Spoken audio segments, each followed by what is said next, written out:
Assalamualaikum. Di edisi 10 ini adalah hiburan bagi kita. Mungkin kalau kita sebagai pejuang masih minoritas, dikepung, ditawar oleh mayoritas, kita jangan mengeluh, kita jangan gentar. Silahkan di-share ya, biar meskipun kita sudah meninggal, mendapatkan pahala terus yang selalu mengalir. Amin. Selamat menikmati. TSSY bagian ke-10. Diulang tentang terjemahan surat Yasin ayat 8. Inna sesungguhnya kami jadikan fi a'naqihim di leher mereka aglalan belenggu, fahiyah maka dia ilal alqani diangkat ke dagu, fahum muqmahun maka mereka tertengadah. Karena itu mereka tertengadah, ndangak itu ya. Itu ayat ke-8. Dilanjut ayat yang ke-9. Wa ja'alna min baini aydihim saddan wa min khalfihim saddan faghshaynahum fahum la yubsirun. Dan kami adakan di hadapan mereka dinding, dan di belakang mereka pun dinding, dan kami tutup mereka sehingga mereka tidak dapat melihat.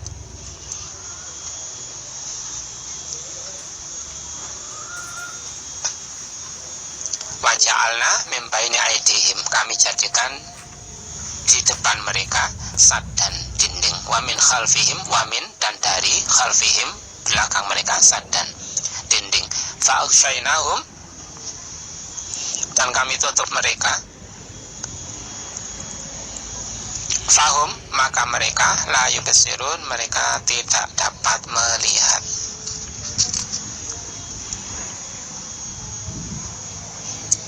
Dijelaskan Muhammad Nasib Ar-Rifai yang meringkas tafsir Ibnu Katsir, mukhtasar tafsir Ibnu Katsir. Allah Ta'ala berfirman, sesungguhnya kami menjadikan orang-orang yang telah ditetapkan atas mereka kecelakaan adalah seperti orang yang lehernya dibelenggu dengan menyatukan kedua tangannya ke lehernya dari bawah dagu sehingga kepalanya naik, lalu menengadah. Karena itu Allah Ta'ala berfirman, karena itu mereka tertengadah. Al-muqmihu berarti orang yang mengangkat kepalanya. Nah, kata-kata al-muqmih di akhir ayat 8 kan, muqmahun. Nah, al-muqmih itu berarti mengangkat kepalanya. Ummu Zaro berkata, wa ashrahu fa'ataqmahu berarti aku minum lalu merasa segar, kemudian aku mengangkat kepalaku lantaran nyaman dan segar. Jadi muqmahun ini mengangkat kepala, menengadahkan. Pengertiannya begitu. Pengertian ini seperti firman Allah di surat Al-Isra 29, dan janganlah kamu menjadikan tanganmu terbelenggu ke lehermu. Ini sekedar mengonjai, menguliti arti kata, pengertian per kata di surat Yasin ayat 8 ini. Maksudnya bahwa tangan mereka terikat ke leher sehingga tidak dapat merentangkannya. Ya nggak enak lah, intinya nggak enak, tangan terikat. Kalau diselending, kalau di Indonesia ini diselending, diikat di belakang pantat atau di belakang tulang punggung, ya nggak enak. Nah ini diikat di leher, diselending, diikat di leher. Selanjutnya di ayat yang ke-9 tadi sudah kita bacakan bahwa dan kami adakan di hadapan mereka dinding. Maksudnya dinding dari kebenaran. Di hadapan mereka tidak mampu melihat kebenaran. Mereka menghadap ke depan tapi tidak mampu melihat kebenaran, dan di belakang mereka pun dinding dari kebenaran pula. Dilanjut, dan kami tutup mereka sehingga mereka tidak dapat melihat, yakni kami menutup mata mereka dari kebenaran sehingga mereka tidak dapat meraih kebaikan dan tidak beroleh petunjuk kepada Islam. Punya mata tapi tidak bisa melihat kebaikan Islam. Ketoke Islam itu sangar, ketoke Islam itu sadis, potong tangan, kisos, hukum mati. Ketoke Islam itu sadis, nggak bisa melihat kebaikan Islam. Mripate nggak bisa objektif melihat kebaikan Islam. Dilanjutkan keterangan informasi penjelasan dari Ikrimah. Beliau meriwayatkan bahwa Abu Jahal pernah berkata, jika aku melihat Muhammad maka aku akan melakukan anu dan anu. Kemudian turunlah ayat ini, sesungguhnya kami telah memasang belenggu di leher mereka, dan seterusnya ayat sehingga mereka tidak dapat melihat. Asbabun nuzul, sebab diturunkannya dua ayat ini, ayat yang ke-7 dan yang ke-8.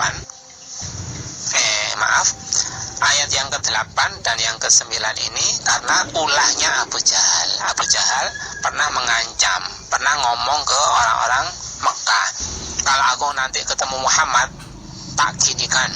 Umpama kita di sini sekarang nek ketemu Iko nggak tak ketake, nek ketemu Iko nggak tak jejekin, nek ketemu Iko nggak tak jungkrak nang kali, ya, begitu. Ancaman-ancaman itu disampaikan kepada orang lain, bukan kepada Nabi Muhammad SAW. Nah, ancaman itu akhirnya menyebabkan Allah menurunkan dua ayat ini, yaitu inna ja'alna fi a'naqihim aghlalan fahiya ilal adqani fahum muqmahun wa ja'alna min baini aydihim saddan wa min khalfihim saddan fa'aghshaynahum fahum la yubsirun. Mereka tidak dapat melihat, dipasang dinding sehingga tidak dapat melihat kebenaran Islam. Di samping itu, lanjutnya Ikrimah, kelanjutan dari informasinya, penjelasannya Ikrimah, orang-orang berkata kepada Abu Jahal, inilah Muhammad. Lalu Abu Jahal berkata, di mana dia? Abu Jahal tidak dapat melihatnya. Riwayat ini dikemukakan oleh Ibnu Jarir. Di samping semua orang kafir itu meripati tidak bisa melihat kebenaran Islam, tidak bisa objektif memuji Islam, juga ada yang meripati tidak bisa melihat Muslim yang akan disiksa. Jadi kalau kita sebagai orang yang fanatik terus disiksa orang, diancam akan disiksa orang, diancam akan dikucilkan orang, diancam akan dibunuh orang, itu nggak harus takut-takut banget. Ya khawatir, ya bolehlah waspada, tetapi nggak harus takut. Kita tawakal kepada Allah, nanti insya Allah Allah akan menjaga kita. Kalau kita nggak salah, kita nggak menyakiti orang, kita melaksanakan Islam tapi dimusuhi, insya Allah akan ditolong oleh Allah. Kita mengaca dari kisah ini, Rasulullah sudah diancam oleh Abu Jahal, mau diginikan, tetapi pas ditunjukkan kalau Muhammad kon mang jarene kate ngetak, kon mang jarene kate njejek Muhammad, kalau Muhammad ndise kok kata ono. Nah, begitu. Dipasang dinding di depannya, dipasang dinding di belakangnya sehingga nggak melihat objek yang mau disiksa. Ini informasi yang diriwayatkan oleh Ibnu Jarir dari Ikrimah.